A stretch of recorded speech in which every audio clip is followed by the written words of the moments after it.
இன்னைக்கு வந்திருக்கிற கேள்வியில ஃபர்ஸ்ட் கேள்வியா நம்ம எதை எடுத்துக்கிறோம் அப்படின்னா, இந்த அன்னகர்கள் என்றால் யார் அப்படின்னு கேட்டிருக்கிறாங்க. பைபிள்ல அன்னகர்கள் என்று சொல்லப்பட்டிருக்கிறது. அன்னகர்களுக்கு என்ன காரியம், இவர்களை குறித்து என்ன வேதம் சொல்லுகிறது அப்படின்னு கேட்டிருக்கிறாங்க. அன்னகர்கள் 3 வகைப்படுகிறார்கள். வேதாகமம் இயேசு கிறிஸ்துவே நேரடியாக சொல்றது. மத்தேயு எழுதின சுவிசேஷம் 19ஆம் அதிகாரம் 12வது வசனத்துல 3 வகையான அன்னகர்களை குறித்து ஆண்டவர் சொல்லுகிறார். முதலாவது அன்னகர் வகை என்னென்றால், தாயின் வயிற்றிலிருந்தே அன்னகர்களாய் பிறந்தவர் உண்டு. அதாவது இவங்களை நம்ம திருநங்கைகள் என்று சொல்லுவோம். ஒரு குரோமோசோன் ஏதோ ஒன்று அவர்களுக்கு குறைவாக இருக்கும். இது அவருடைய சரீரத்தில் உள்ளதான காரியம். நாளடைவில் அவருடைய சரீர வளர்ச்சியில் அது அவருக்கு தெரிய வரும். இது தாயின் வயிற்றிலிருந்தே அவர்கள் பிறந்தவர்கள் என்று வேதம் சொல்லுகிறது. இது முதல் வகையான அன்னகர்கள், அதாவது திருமணத்திற்கென்று தங்களை ஈடுபடுத்திக் கொள்ள முடியாதவர்கள் என்று சொல்லி அர்த்தம். 2வது அன்னகர்கள் யார் என்று சொல்லி பார்க்கும்பொழுது, மனிதர்களால் அன்னகர்களாக்கப்பட்டவர்களும் உண்டு அப்படின்னு இருக்கு. இந்த மனிதர்களால் அன்னகர்களாக்கப்பட்டவர்களும் உண்டு. இது எங்க வரும் அப்படின்னு கேட்டீங்கன்னு சொன்னா, வேதத்துல இன்னொரு வார்த்தை இருக்கிறது, காயடிக்கப்பட்டவன் அப்படின்னு சொல்லி நம்ம வேதத்துல சொல்லப்பட்டிருக்கிறது. இது எதை அப்படின்னு கேட்டீங்கன்னா, ஒரு காரியத்தை நிமித்தமாக அல்லது ஆதாயத்திற்காக அல்லது கட்டாயப்படுத்தி அவர்களை அன்னகர்களாக்கி மாற்றி, இது போன்ற காரியங்கள் பெரும்பாலும் வட இந்தியா பகுதியில் நடக்கும் என்று சொல்லி நாங்கள் கேள்விப்பட்டிருக்கிறோம். இங்கிருந்து பிள்ளைகளை கடத்தி கொண்டு போய் அவர்களை அன்னகர்களாக்கி அவர்களை தவறான காரியங்களுக்கு பயன்படுத்துதல், அவர்களை கொண்டு போய் பிச்சை எடுக்க வைத்தல், இந்த மாதிரி காரியத்தெல்லாம் செய்கிறவங்க அந்த மாதிரி காரியங்களை செய்வாங்கன்னு சொல்லி பார்க்கிறோம். இது நாம் கேள்விப்படுகிற ஒரு விஷயம்.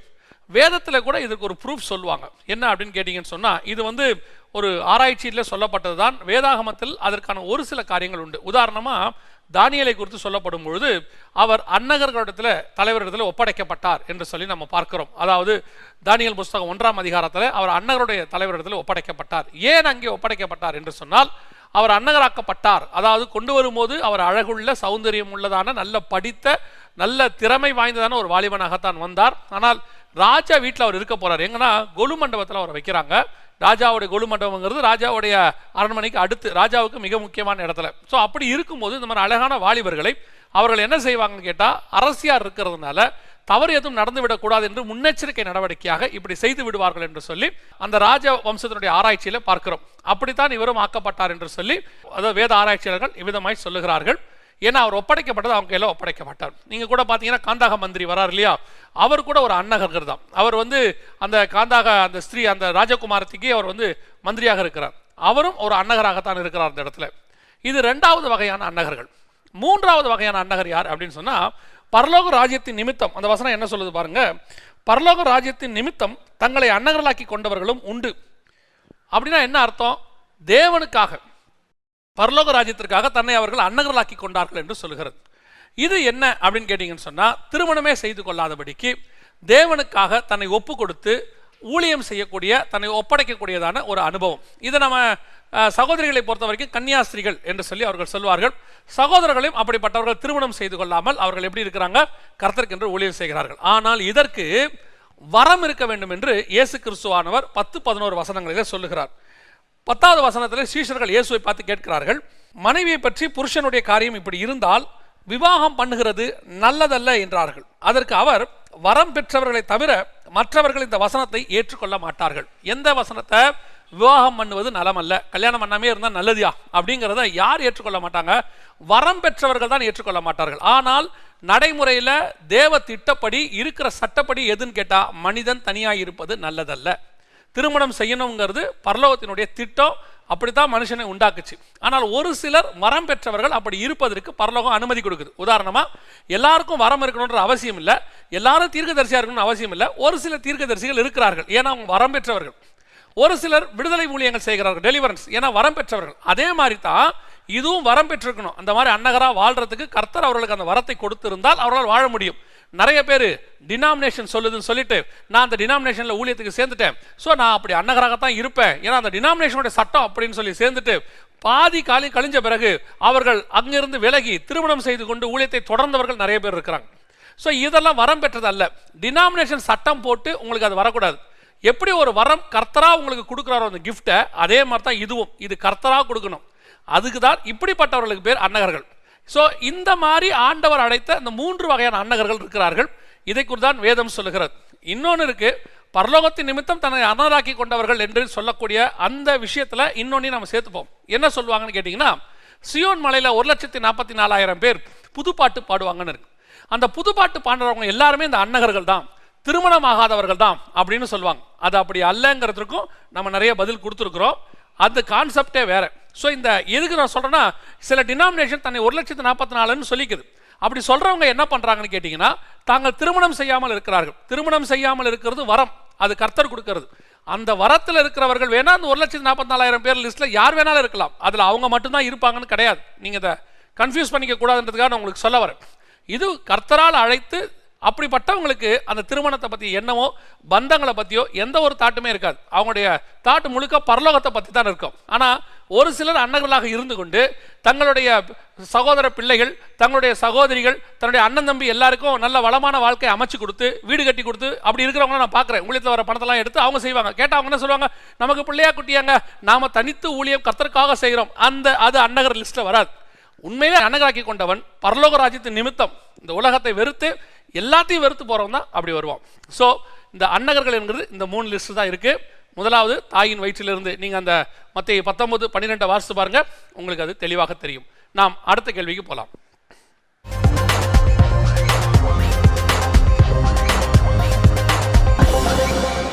இந்த கேள்வி 2-3 பகுதியாக நான் சொல்லணும்னு நினைச்சிட்டே இருந்தேன், ஆனா சொல்ல முடியாம போயிருச்சு. என்ன அப்படின்னு சொன்னீங்கன்னா, மற்ற வேதங்களை, மற்ற மதத்தினருடைய வேதங்களை நான் டிபேட்டுக்காக படிக்கிறேன். இது தப்பா, நான் அதை தெரிஞ்சுக்கிறேன். ஏன்னா நிறைய பேர் என்கிட்ட என்ன செய்யறாங்க, கேள்விகள் கேட்கறாங்க, அவங்க வேதத்தை பத்தி சொல்றாங்க. அப்படி சொல்லும்போது நான் அவரோடு கூட திருப்பி பேசுவதற்கு அவர்கள் வேதத்தை நான் படிக்கிறேன் தவறா அப்படின்னு கேட்டிருக்கிறாங்க. இதுல 2 விஷயத்தை உங்களுக்கு சொல்ல விரும்புறேன். முதலாவது, எந்த புத்தகத்தை படிப்பதும் தவறு கிடையாது. எவ்வளவு புத்தகத்தை வேணா நீங்க படிக்கலாம். புத்தகம் படிப்பது நல்லது. நான் மற்ற வேதங்களை பத்தி மட்டுமே சொல்லல. நீங்க உலக பிரகாரமான சில அறிவியல் புத்தகங்கள் அதெல்லாம் கூட படிக்கிறது கூட தப்பு கிடையாது. அறிவு வளர்ச்சிக்காக நீங்க படிக்கிற காரியங்கள் எதுவுமே தவறு கிடையாது, நான் தவறுன்னு சொல்ல மாட்டேன். ஆனா ஒரு பீரியட்ல இது எல்லாமே வேஸ்ட்னு உங்களுக்கு தோணும். வேத புத்தகத்தின் மேல மட்டும் பற்று வரும். அந்த வேதத்தில் உள்ள வெளிப்பாடுகள் மேல உங்களுக்கு ஒரு ஆசை வரும். அப்படி வரும்போது இதெல்லாம் வேஸ்டா படிச்சோமே அப்படின்னு ஒரு தாட் ஒன்று வரும். அது ஸ்பிரிச்சுவல்ல வரும்போது உங்களுக்கு வரும். அதை நீங்க அப்ப புரிஞ்சுக்கொள்ளுங்க. ஆனா என்ன கேட்டீங்கன்னா, நீங்க படிக்கிறது எதுவுமே தப்பு இல்லை. ஆனா எதுக்காக படிக்கிறீங்கன்றதா முக்கியம். இப்ப இந்த மெயில்ல என்ன கேட்டிருக்கிறாங்க அப்படின்னா, டிபேட் பண்றதுக்கு, நான் வாக்குவாதம் பண்ணுவதற்கு, அவர்களோடு கூட போட்டியிட்டு பேசுவதற்கு நான் இதை படிக்கலாமா அப்படின்னு. என்னதான் நீங்க அவங்க கிட்ட அவங்களுடைய வேதங்களை கரைச்சி குடிச்சு இன்னும் அவுட்டு பேசினாலும் பிதா திறக்காத இருதயம் திறக்கவே திறக்காது. வேத வாக்கியங்களை அறிந்து கொள்ளும்படி அவர்கள் இருதயங்களை அவர் திறந்தார்னு இருக்கு. தேவன் இந்த மாதிரி அவங்களை ஜெயிச்சு ஏத்துக்க வைக்கணும்னு விரும்பல. விசுவாசித்து அவர்கள் தேவனை ஏற்றுக்கொள்ள வேண்டும் என்று அவர் விரும்புகிறார். இந்த மாதிரி ஆட்கள் இருக்கிறாங்க இல்லையா, டிபேட் பண்ணி வரவங்க, இவங்க டிபேட் பண்ணிக்கிட்டே தான் இருப்பாங்க. கடைசி வரைக்கும் நம்ம தேவனை குறை சொல்லிக்கிட்டு தான் இருப்பாங்களோ இல்லையா, அவங்க ஏற்றுக்கொள்வது கடினம். அதுல 1-2% இருக்கு, ஒரு சில பர்சன்ட்ஸ் எல்லாம் இருக்கு. அதில் மினிமம் பர்சன்ட் அப்படி வரவங்களாம் இருக்காங்க. என்னுடைய நண்பர்கள் அநேகர் இந்த மாதிரி ஆட்களுக்கு பதில் கொடுக்குறவங்க இருக்கிறாங்க. அவர்களுடைய ஊழியங்கள் மூலமாக ரட்சிக்கப்பட்டு வந்தவர்கள் நிறைய பேர் இருக்கிறாங்க. அதாவது ஒரு சிலர்லாம் இருக்கிறாங்க, அதை இல்லைன்னு சொல்லலை. ஆனால் பெரும்பான்மையான ரிசல்ட் என்னன்னா, நாம அவங்கள ஒரு டிஃபென்சிவாக தான் அதை வச்சுக்க முடியுமோ ஒழிய நம்மளால அங்கே ஒரு சக்சஸ்ஃபுல்லான மினிஸ்ட்ரி பண்ண முடியுதான்னு கேட்டிங்கன்னா பண்ண முடியாது. ஆனால் ஒரு சில நேரத்தில் இது எங்க பிரயோஜனப்படுது அப்படின்னா, நம்ம ஆட்களை அவர்கள் என்ன செய்யறாங்கன்னா, அவங்க வேதத்தை பற்றி சொல்லி கூட்டிட்டு போவாங்க. ஆனா அப்படிப்பட்டவங்க பெரும்பாலும் அவங்க வேதத்தை பத்தி சொல்லவே மாட்டாங்க, நம்ம வேதத்தை பத்தி குறை சொல்லுவாங்க. அதுக்கு நாம முதல்ல நம்ம வேதத்துல ஸ்ட்ராங்கா இருக்கணும், நம்ம வேதத்தை நல்லா படிச்சிருக்கணும். இன்னும் நம்ம வேதத்தையே ஃபுல்லா படிக்கல. நான் சொல்லுவேன், உலகத்தில் இருக்கிற யார் கேள்வி கேட்டாலும் பதில் சொல்வதற்கு தேவையான அத்தனையும் நம்முடைய வேதாகமத்திலே உண்டு. இதை நீங்க தெளிவா படிச்சாலே எப்பேற்பட்டவங்களுக்கும் பதில் சொல்ல முடியும். அவங்க வேதத்தை படிச்சு அவங்களுக்கு பதில் சொல்லணும்னா உலகத்தில் இருக்கிற எத்தனை மதத்துடைய வேதத்தை நீங்க படிப்பீங்க? இன்னைக்கு ஒரு சில மதத்தார் உங்களோட கூட வேலை செய்வாங்க, அவங்க கேள்வி கேட்குறாங்க. நாளைக்கு வேற மதத்தார் வேலை செய்வாங்க, அவங்க கேள்வி கேட்கறதுக்கு அவங்க வேதங்களை படிப்பீங்களா? இப்படி எல்லா வேதத்தையும் படிச்சு படிச்சு படிச்சு படிச்சு கடைசியில் நம்ம வேதத்தை படிக்காம போயிடுவோம். இப்பவும் சொல்றேன், நான் உங்களை டிஸ்கரேஜ் பண்ணல, ஆனால் நம்ம வேதத்தை நல்லா கரைச்சு குடிங்க, இதுல நல்லா படிங்க. இதை எல்லாம் படிச்சு இந்த வேதத்தில் நீங்க தரோவா மாறும் போதே மற்ற வேதத்தை உடையவர்கள், மற்ற மதத்தினர்கள் உங்களை கொஸ்டின் பண்ணும்போது அவர்களுக்கு தேவையான பதிலை அவர்களுக்கு கொடுப்பதற்கு தேவையான ஞானம், அறிவு என்கிற பொக்கிஷம் இது உள்ள இருக்கு. இதையே ஆண்டவர் உங்களுக்கு தர வல்லமை உள்ளவராக இருக்கிறார். எதுக்கு சொல்ல வரேன்னா, எதிரில் வரவன் கோலியாத்தாவே இருக்கட்டும், கையில பெரிய பட்டயமே இருக்கட்டும், அஜா பாகுவா இருக்கட்டும், அவங்க பயங்கரமா ஆர்கியூ பண்றாங்கன்னு இருக்கட்டும், நம்ம கையில இருக்கிறது ஒரு சின்ன கூழாங்கல்லாவே இருக்கட்டும். கர்த்தர் கடைசியில ஜெயத்தை கொடுக்க போகிறது கோலியாத்துக்கு அல்ல, தாவீதுக்கு. நாம ஒருவேளை கொஞ்சம் படிச்சிருந்தாலும் சரி, வேதத்துல இருந்து கொஞ்சம் அறிவு இருந்தாலும் சரி, ஜெயம் கர்த்தரால் வரும், அதை ஆண்டவர் நமக்கு தருவார். அதனால மற்ற வேதங்களை படிப்பது குறைன்னு சொல்லல, ஆனா நம்ம வேதத்தை நல்லா படிங்க. அதுவே போதுமானதாக இருக்கிறது. ஒரு வேலை நேரம் இருக்குது, மற்ற வேதங்கள் நான் படிக்கிறேன், மற்ற புத்தகங்களை படிக்கிறேன், உங்கள் இஷ்டம், நீங்கள் படிக்கலாம், அதில் எந்த தப்பும் இல்லை. ஆனால் மிக முக்கியமானது நம்ம வேதத்தை நல்லா நீங்கள் படிச்சிருக்கணும். அதான் வெரி இம்பார்ட்டன்ட். நம்ம அடுத்த கேள்விக்கு போக போகிறோம். அடுத்த கேள்வியில் இந்த கேள்வியை நான் இணைச்சு உங்களுக்கு சொல்கிறேன். அடுத்த கேள்வி என்ன என்பதையும் நாம் பார்ப்போம்.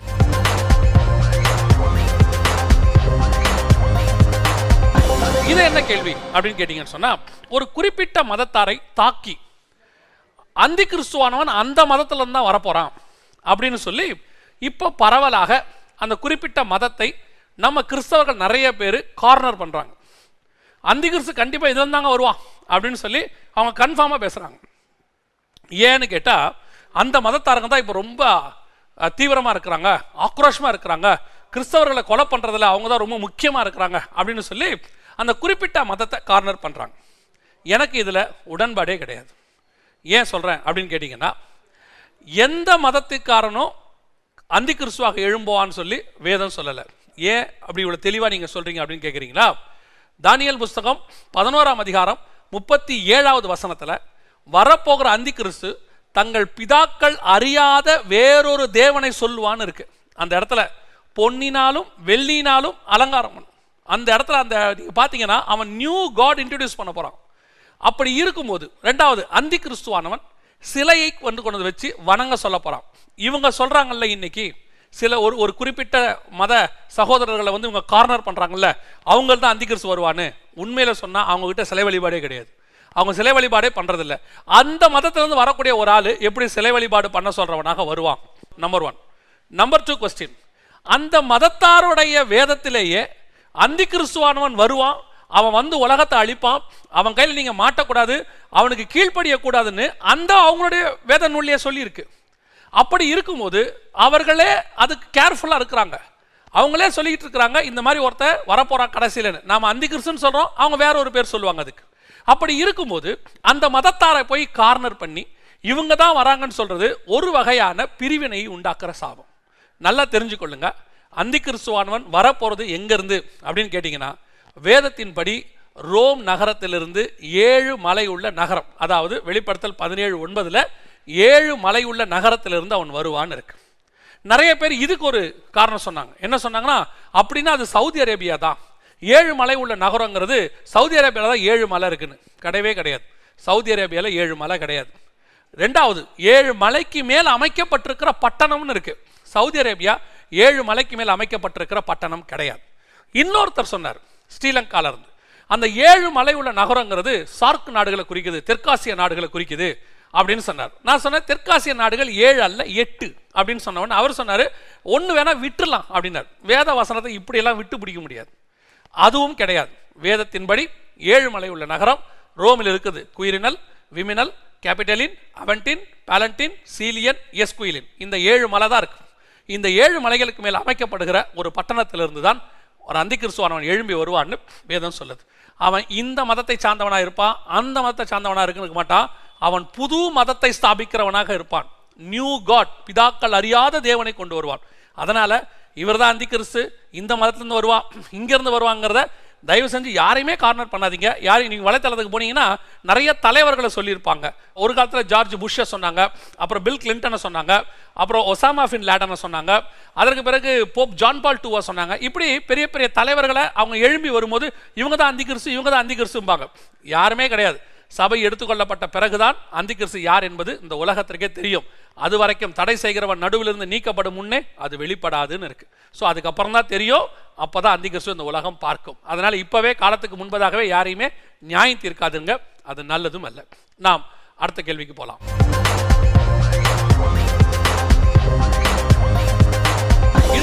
இந்த கேள்வி என்ன அப்படின்னு கேட்டீங்கன்னா, 12 வயசுல இருந்து 30 வயசு வரைக்கும் இயேசு கிறிஸ்து எங்க இருந்தாரு?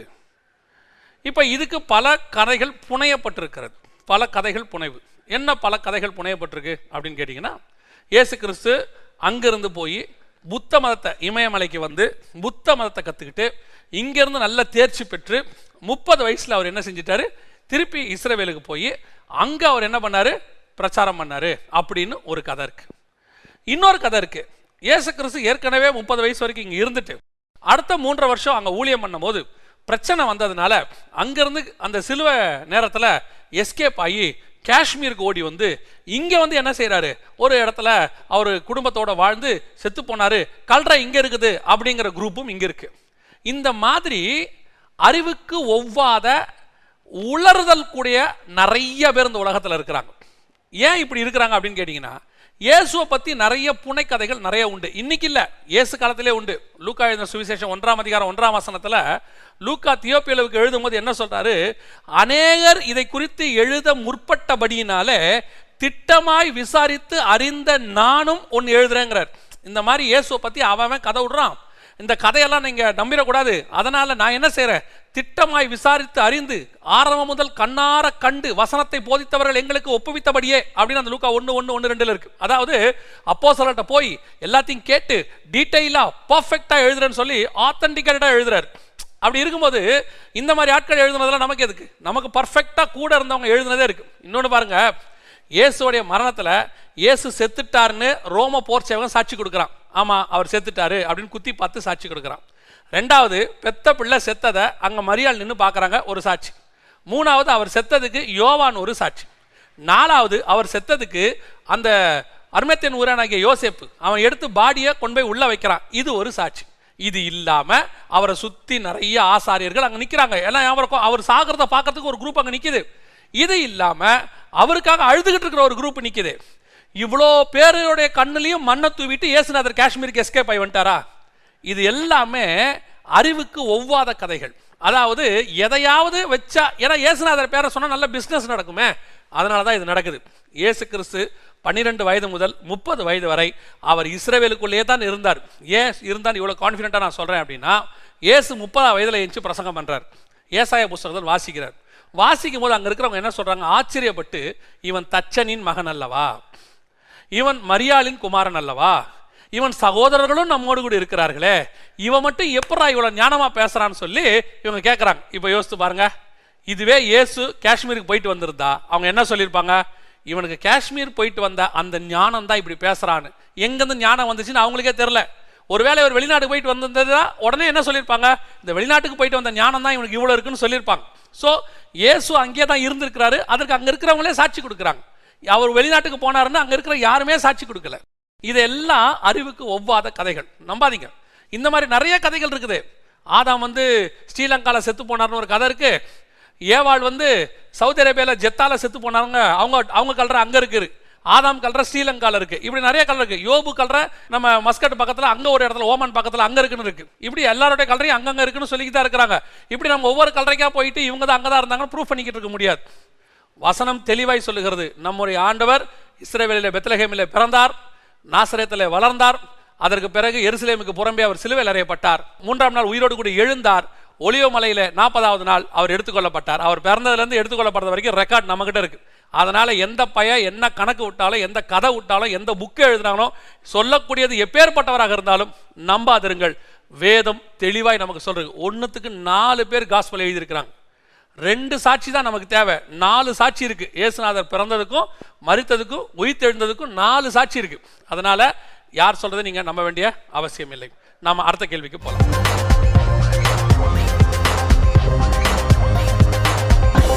இது ரொம்ப எனக்கு சோகமான ஒரு கேள்வி. ஒரு சகோதரி ரொம்ப வருத்தப்பட்டு இந்த கேள்வி எனக்கு அனுப்பிச்சிருக்காங்க. வாய்ஸ் மெசேஜ் பேசி அனுப்பிச்சிருக்கிறாங்க. அந்த வாய்ஸ் மெசேஜை கேட்கும் போதே எனக்கு மனசு கஷ்டமாயிடுச்சு.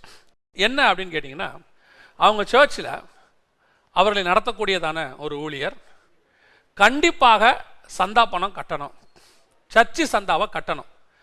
சர்ச்சு சந்தாவை கட்டணும்னு சொல்கிறத கூட பரவாயில்ல, ஏதோ ஒரு லட்சத்தில் ஒன்று நம்ம ஏதோ ஒரு சபைக்காக அவங்க கேட்குறான்னு கூட வச்சுக்கலாம். அதில் எனக்கு உடன்பாடு இல்லை. இப்பவும் சொல்கிறேன், அப்படி கேட்கவே கூடாது. அவங்க ஒரு சிலர் வந்து சில நடைமுறைக்காக, லெட்ஜருக்காக, ரெக்கார்டுக்காக அப்படி வைக்கிறாங்கன்னு சொல்கிறாங்க. எனக்கு அதில் எந்த உடன்படிக்கையும் கிடையாது, அது அவசியமும் இல்லை. ஆனால் இந்த சந்தா பணத்தை கட்டாவிட்டால் நீ பரலோகத்துக்கு போக மாட்டேன்னு அந்த ஊழியக்காரர் சொல்லியிருக்கிறார். ரெண்டாவது அவர் என்ன சொல்லியிருக்கிறாரு, அந்த வாய்ஸ் மெசேஜ் என்கிட்ட இருக்கு. அவர் ரெண்டாவது என்ன சொல்லியிருக்கிறாரு, இந்த சந்தா பணத்தை ஏன் உன்னால் கட்ட முடியல? அந்த மகள் வந்து ஒரு மிகவும் ஏழை குடும்பத்தை சார்ந்த மகள், ஏன் கட்ட முடியல அப்படின்னு கேட்டபோது, அவள் ஏழை குடும்பத்தை இருக்கிறா. அப்போ அவர் சொல்லியிருக்கிறாரு, யாராவது செத்துட்டாங்கன்னு ஊருக்கு போனால் கடன் வாங்கிட்டு போகிறல்ல, நல்லதுக்கு ஏதாவது மொய் எழுதணும்னா கடன் வாங்கிட்டு எழுதுறல்ல, அப்படி இருக்கும்போது சர்ச்சுக்கு மட்டும் சந்தா பணத்தை ஏன் நீ கடன் வாங்கி எழுதக்கூடாதுன்னு கேட்டிருக்கிறார். தீத்துவின் புஸ்தகம் 1ஆம் அதிகாரம் 11வது வசனம். அவருடைய வாயை அடக்க வேண்டும், அவர்கள் இழிவான ஆதாயத்துக்காக தகாதவைகளை உபதேசித்து முழு குடும்பங்களையும் கவிழ்த்து போடுகிறார்கள் இருக்கு. இன்னைக்கு இந்த மாதிரி ஒரு சபைக்கு வரக்கூடியதான ஒரு இல்லாதவர்களை நான் எத்தனையோ ஊழியர்களை பார்த்துருக்கிறேன். இல்லாதவர்களுக்கு அவங்க குடும்பத்துக்கு போய் மளிகை சாமான் வாங்கி கொடுத்த எத்தனையோ ஊழியர்கள் இருக்கிறார். போதகர் வீட்டில் காசு இருக்காது, தன் குடும்பத்தையே கஷ்டப்பட்டு தான் நடத்திக்கிட்டு இருப்பார். அதில் கொஞ்சத்தை கொண்டு போய் அந்த வீட்டுக்கு கொடுப்பாங்க. நான் ஒரு போதகரோட உட்கார்ந்துருந்த போது நடந்த சம்பவம். அவர்கள் வீட்டிலேயே அரிசி குறைவாக இருக்குது. அவங்களுக்கு ஒருத்தர் கொண்டு வந்து ஒரு 5 கிலோ அரிசி கொடுத்தாங்க.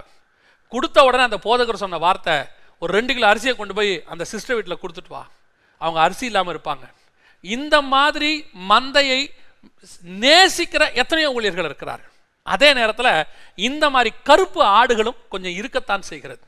எசேக்கியேல் புஸ்தகத்தில் வாசிச்சு பாருங்க, தங்கள் மந்தையை மேய்க்காத மேய்ப்பருக்கு ஐயோன்னு இருக்கு. சபையில் காணிக்கை தசமபாகம் என்பது கட்டாயம் அல்ல, அது व्यसனமாகவும் அல்ல, உற்சாகமாக ஜனம் கொண்டு கொடுக்கணும். கொடுக்குறவங்க இருக்கிறாங்க, கொடுக்குறவங்ககிட்ட வாங்கிக்கிங்க. இல்லாதவர்களை ஏன் க்ரஷ் பண்ணணும்? நீ பரலோகத்துக்கு போக மாட்டேன்னு அவனை சொல்றக்கூடியதான அதிகாரத்தை உங்களுக்கு யார் கொடுத்தது? நாம தான் அப்படி சொன்னா பரலோகத்துக்கு போக மாட்டோம். ஒரு இல்லாத ஒருத்தன் வந்தா அவன் நெஞ்சில் அடிச்சுட்டு அழுகுறான் இல்லைன்னு சொல்லி அவனே நீதிமானாய் திரும்பி போனான்னு வசனம் சொல்லுது. இன்னைக்கு நிறைய பேர் இருக்கிறாங்க, தங்களுடைய கஷ்டத்தில் ஆட்டோ ஓட்டுறவங்க இருக்கிறாங்க. இந்த மழையில், இந்த கொரோனா வைரஸில் பாதிக்கப்பட்டு, வியாபாரம் பாதிக்கப்பட்டு, காசு இல்லாமல் தங்களால் இயன்றதை கொண்டு வந்து காணிக்கப்பட்டியில் போட்டவங்க எத்தனையோ பேர் இருக்கிறாங்க. அந்த மாதிரி நேரத்தில் போய் அவங்கள கஷ்டப்படுத்தி, ஒரு வசனம் இருக்குது, அந்த வசனத்தை நான் உங்களுக்கு சொல்கிறேன். 1 பேதுருவின் புஸ்தகம் 5ஆம் அதிகாரம் 2வது வசனம். உங்களிடத்தில் உள்ள தேவனுடைய மந்தையை நீங்கள் மேய்த்து கட்டாயமாய் அல்ல, மனப்பூர்வமாயும் அவலட்சணமான ஆதாயத்திற்காக அல்ல, உற்சாக மனதோடும் சுதந்திரத்தை இருமாப்பாய் ஆளுகிறவர்களாய் அல்ல, மந்தைக்கு மாதிரிகளாகவும் கண்காணிப்பு செய்யுங்கள் என்று மந்தையை மேய்க்கிறவர்களுக்கு ஒரு முன்மாதிரி வசனத்தை ஆவியானவர் பேதுருவின் மூலமாய் கொடுத்திருக்கிறார். கட்டாயமா அல்ல, இருமாப்பா அல்ல, அன்பா, மாதிரியா. இன்னைக்கு எத்தனையோ பேர், நாட் ஒன்லி, நான் இப்போ இது இந்த கேள்வி வந்ததுனால நான் சபை மந்தை மேய்ப்பன்னு சொல்றேன். நிறைய எவாஞ்சலிஸ்டே இருக்காங்க, இவர்களுமே அப்படிப்பட்டவர்களாக தான் காணப்படுறாங்க. ஜனங்களை ஆசை வார்த்தை காட்டி 1க்கு 10 கிடைக்கும்னு சொல்லி இந்த உலகத்தான் சொல்ற மாதிரி இவ்வளோ கொடுத்தா கர்த்தர் 100 மடங்கு திருப்பி தருவார், 1000 மடங்கு திருப்பி தருவார். நல்லா தெரிஞ்சுக்கொள்ளுங்க, கொடுக்குறவன் உற்சாகமாக கொடுக்கட்டும், வாங்கிக்கிங்க, ஒரு தப்பும் கிடையாது. டோன்ட் ஃபோர்ஸ் தெம், இல்லைனா நீ நரகத்துக்கு போயிடுவேன். இந்த மாதிரி சாட்சிகள் நிறைய எங்கிட்ட இருக்குது. இந்த மாதிரி பேசின ஆட்கள் அதெல்லாம் சொன்னால் நமக்கு நாமே ஏதோ சொன்ன மாதிரி இருக்கும். தயவு செய்து நான் சொல்கிறேன், சபையில் இருக்கிற ஏழை விசுவாசிக்கு முன்னுரிமை கொடுங்கள், இல்லாதவனை நீங்கள் கவனியுங்கள். யாக்கோபு புஸ்தகம் அப்படிதான் சொல்லுது. நல்லா பட்டாடை தடித்து போட்டு வர்றவனுக்கு நீ கொடுக்குற ப்ரிஃபரன்ஸ் ஏழைக்கு ஏன் கொடுக்க மாட்டேங்கிறன்னு கேட்குது. நான் சொல்லுவேன், ஏழைக்கு ஃபர்ஸ்ட் ப்ரிஃபரன்ஸ் கொடுங்க, அவனுக்கு கூப்பிட்டு சாப்பாடு போடுங்க, அவன் பிள்ளைக்கு ஃபீஸ் கட்ட பாருங்க, அவன் வியாதிக்கு மருந்து கொடுக்க பாருங்க, அவனுக்கு ஜெபம் பண்ண பாருங்க. அவன் கூப்பிட்டா உடனே ஓடுங்க. இயேசுநாதர் ஏரோது கூப்பிட்டா ஓட மாட்டேன்னாரு. அதே நேரத்தில் ஒரு வேலைக்காரனுக்கு உடம்பு சரியில்லைன்னு ஓடுறாரு. இதுதான் முன்மாதிரி. இப்படி வச்சுக்கொள்ளுங்க, அது நல்லது. இல்லை என்று சொன்னால் ஒரு காலத்தில் அவர்களே நமக்கு விரோதமாக எங்கேயோ சாட்சி கொடுக்கிற காலம் ஒன்று வரும். நாம் கடைசி கேள்விக்கு போக போகிறோம்.